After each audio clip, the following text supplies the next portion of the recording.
السلام علیکم ورحمۃ اللہ وبرکاتہ۔ آسان قرآن کے اس پروگرام میں آپ کا استقبال ہے۔ آئیے سورۃ البقرہ کی اگلی آیت کا مطالعہ کریں۔ اعوذ باللہ من الشیطان الرجیم، بسم اللہ الرحمن الرحیم۔ وَإِذَا طَلَّقْتُمُ النِّسَاءَ فَبَلَغْنَ أَجَلَهُنَّ فَلَا تَعْضُلُوهُنَّ أَن يَنكِحْنَ أَزْوَاجَهُنَّ إِذَا تَرَاضَوْا بَيْنَهُم بِالْمَعْرُوفِ ذَلِكَ يُؤْمِنُ بِاللَّهِ مَنْ كَانَ ذَلِكَ يُعَظُ بِهِ مَنْ كَانَ يُؤْمِنُ بِاللَّهِ وَالْيَوْمِ الْآخِرِ ذَلِكُمْ وَأَزْكَى لَكُمْ وَأَطْهَرُ وَاللَّهُ يَعْلَمُ وَأَنْتُمْ لَا تَعْلَمُونَ۔ صدق اللہ العظیم۔ رب اشرح لی صدری ویسر لی امری واحلل عقدۃ من لسانی یفقہوا قولی۔ ناظرین کرام، یہ سورۃ البقرہ کی آیت نمبر 232 ہے، جس کی میں نے آپ کے سامنے تلاوت کی۔ آئیے اس کا ترجمہ سنیں۔ اللہ تعالیٰ فرماتا ہے وَإِذَا طَلَّقْتُمُ النِّسَاءَ فَبَلَغْنَ أَجَلَهُنَّ، اور جب تم اپنی بیویوں کو طلاق دو اور وہ اپنی عدت کی مدت کو پہنچ جائیں۔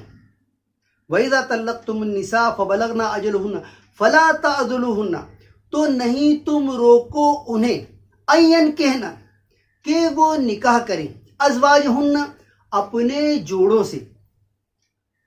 فَلَا تَعْضُلُوهُنَّ أَن يَنكِحْنَ أَزْوَاجَهُنَّ إِذَا تَرَاضَوْا بَيْنَهُم بِالْمَعْرُوفِ، جبکہ وہ سب راضی ہوں آپس میں بھلے طریقے سے۔ ذَلِكَ يُعَظُ بِهِ، یہ نصیحت کی جاتی ہے اس سے، یعنی اس قرآن کی آیت سے، قرآن مجید سے۔ ذَلِكَ يُعَظُ بِهِ مَنْ كَانَ يُؤْمِنُ بِاللَّهِ وَالْيَوْمِ الْآخِرِ، جو ایمان رکھتا ہو اللہ پر اور روز آخرت پر۔ ذالکم ازکا لکم واطہر، یہ تمہارے لیے ستھرا ہے اور پاکیزہ ہے، یعنی یہ طریقہ تمہارے لیے صاف ستھرا ہے اور پاکیزہ ہے۔ واللہ یعلم وانتم لا تعلمون، اور اللہ تعالیٰ جانتا ہے اور تم نہیں جانتے۔ دیکھیے اس ایک آیت میں اللہ تبارک و تعالیٰ نے مطلقہ کو اپنی مرضی سے یا مطلقہ کا دوبارہ نکاح کرنے کی ترغیب دی ہے، یا اہل ایمان کو یا مسلمانوں کی جماعت کو اس کو نکاح کرنے سے روکنے سے منع کیا ہے۔ آئیے اس کی ہلکی سی تشریح سنیں۔ اللہ تعالیٰ فرماتا ہے وَإِذَا طَلَّقْتُمُ النِّسَاءَ فَبَلَغْنَ أَجَلَهُنَّ، اور جب تم اپنی بیویوں کو طلاق دو اور وہ اپنی عدت کی مدت کو پہنچ جائیں، یعنی عدت پوری کر لیں۔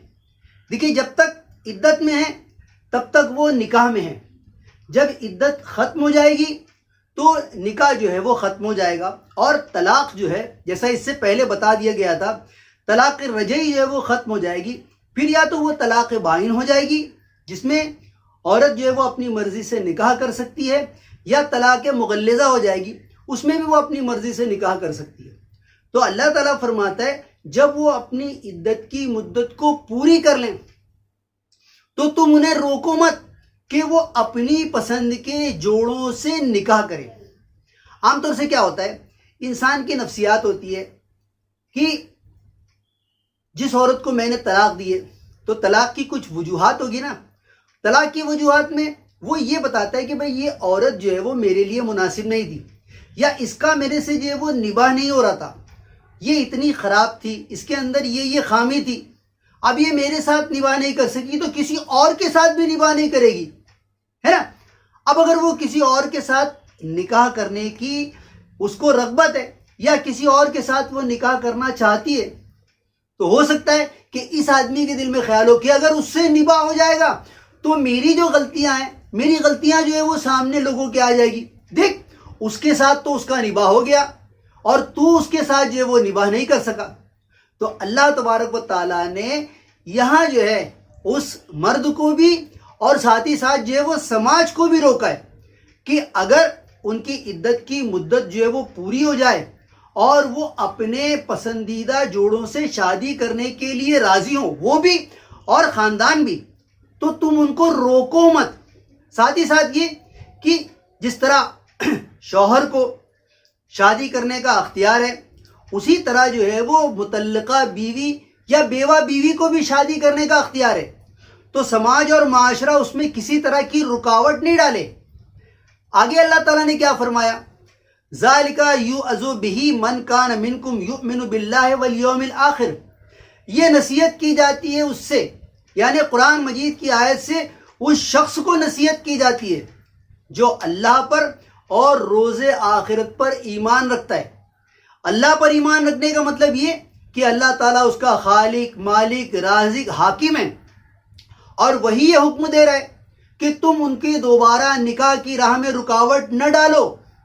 تم اللہ تعالیٰ پر ایمان رکھتے ہو اور روز آخرت پر، اس لیے کہ اگر تم نے اللہ تعالیٰ کی بات نہیں مانی تو آخرت میں تم کو جو ہے وہ اس کی جواب دہی کرنی ہوگی۔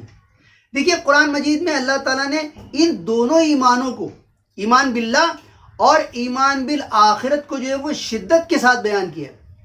چند آیت پہلے بھی اللہ تعالیٰ نے اس عورت کو جو ہے وہ خطاب کر کے کہا جس کو طلاق دی گئی ہو، اللہ تعالیٰ نے فرمایا کہ وہ ہرگز نہ چھپائے جو کچھ اس کے رحم میں تخلیق کیا ہے اللہ تعالیٰ نے، اگر وہ ایمان رکھتی ہے اللہ پر اور روز آخرت پر۔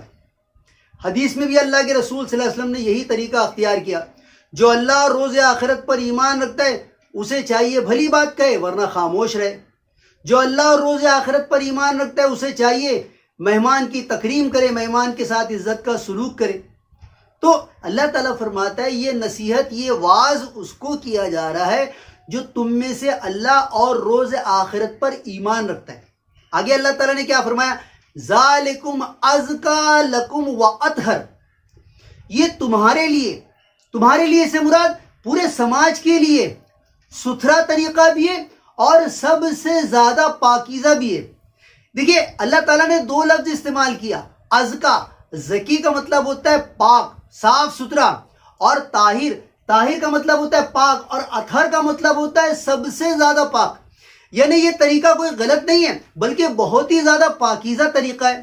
اگر ایک مطلقہ عورت اپنے پسندیدہ جوڑے سے شادی کرنے کے لیے تیار ہے، راضی ہے بھلے طریقے سے، تو اس کے معاملے میں تم رکاوٹ مت بنو، بلکہ تمہارا معاملہ یہ ہونا چاہیے کہ تم جو ہے وہ تعاون کرو، کیونکہ سماج کیسے وجود میں آتا ہے؟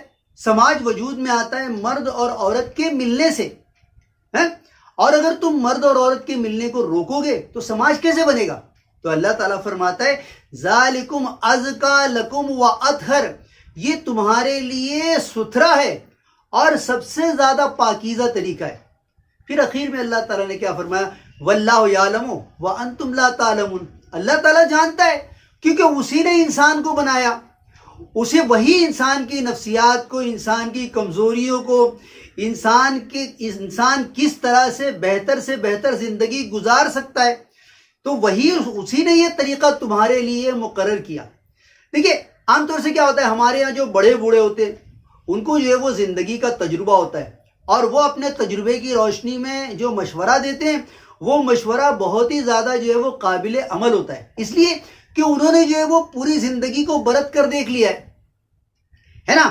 اللہ تعالیٰ تو ہم کو جانتا ہے، ہماری کمزوریوں کو، ہماری نفسیات کو، ہماری ضروریات کو، ہمارا سماج اور معاشرہ کس طرح سے بہتر ہو سکتا ہے، یہ اللہ تعالیٰ سے زیادہ اور کون جان سکتا ہے؟ اس کو تو حال کا بھی علم ہے، ماضی کا بھی علم ہے، مستقبل کا بھی علم ہے۔ یہ حال، ماضی، مستقبل تو ہمارے لیے، اللہ تعالیٰ کے لیے تو کچھ بھی نہیں ہے۔ اللہ تعالیٰ تو سب کچھ جانتا ہے۔ اللہ تعالیٰ نے قرآن مجید میں فرمایا وَلَقَدْ خَلَقْنَا الْإِنسَانَ وَنَعْلَمُ مَا تُوَسْوِسُ بِهِ نَفْسُهُ وَنَحْنُ أَقْرَبُ إِلَيْهِ مِنْ حَبْلِ الْوَرِيدِ، کہ ہم نے انسان کو پیدا کیا اور ہم جانتے جو کچھ وسوسے اس کے دل میں آ رہے ہیں، اور ہم تو اس کی شہرت سے زیادہ قریب ہے۔ اور دیکھیے آیت الکرسی میں بھی اللہ تعالیٰ فرماتا ہے، اللہ تعالیٰ آگے کو بھی جانتا ہے اور پیچھے کو بھی جانتا ہے۔ یعلم ما بین ایدیہم وما خلفہم، حالانکہ یہ آگے یعنی مستقبل اور ماضی یہ صرف ہمارے لیے، اللہ تعالیٰ کے لیے تو ماضی، حال، مستقبل کچھ نہیں ہے، وہ سب کچھ جانتا ہے۔ تو اللہ تعالیٰ فرماتا ہے واللہ یعلم وانتم لا تعلمون، اللہ تعالیٰ جانتا ہے اور تم نہیں جانتے۔ اس لیے جو طریقہ جہاں انسان جو ہے وہ دھوکے کھا سکتا ہے، جہاں انسان جو ہے وہ غلطی کر سکتا ہے، وہاں جو ہے وہ آسمانی ہدایت آتی ہے، اور آسمانی ہدایت اس کو بتاتی ہے کہ تم کو یہ کام کرنا ہے۔ مطلقہ اور بیوہ کی شادی میں کسی طرح کی رکاوٹ نہیں ڈالنا ہے۔ آگے جو ہے وہ آگے کی آیتوں میں بیوہ کا بھی بیان ہے، تو دونوں کے سلسلے میں اللہ تعالیٰ نے فرمایا کہ یہ اللہ تعالیٰ کا بتایا ہوا طریقہ ہے۔ اللہ تعالیٰ جانتا ہے اور تم نہیں جانتے. اللہ تعالیٰ سے دعا ہے کہ اللہ تعالیٰ ہمیں ان آیات کو سمجھنے اور پورے قرآن مجید کو سمجھنے، جو کہ آسان کتاب ہے، اور اس پر جو ہے وہ عمل کرنے کی توفیق عطا فرمائیں. آمین. ربنا تقبل منا انک انت السمیع العلیم وتب علینا انک انت التواب الرحیم وآخر دعوانا ان الحمد للہ رب العالمین. السلام علیکم ورحمۃ اللہ وبرکاتہ.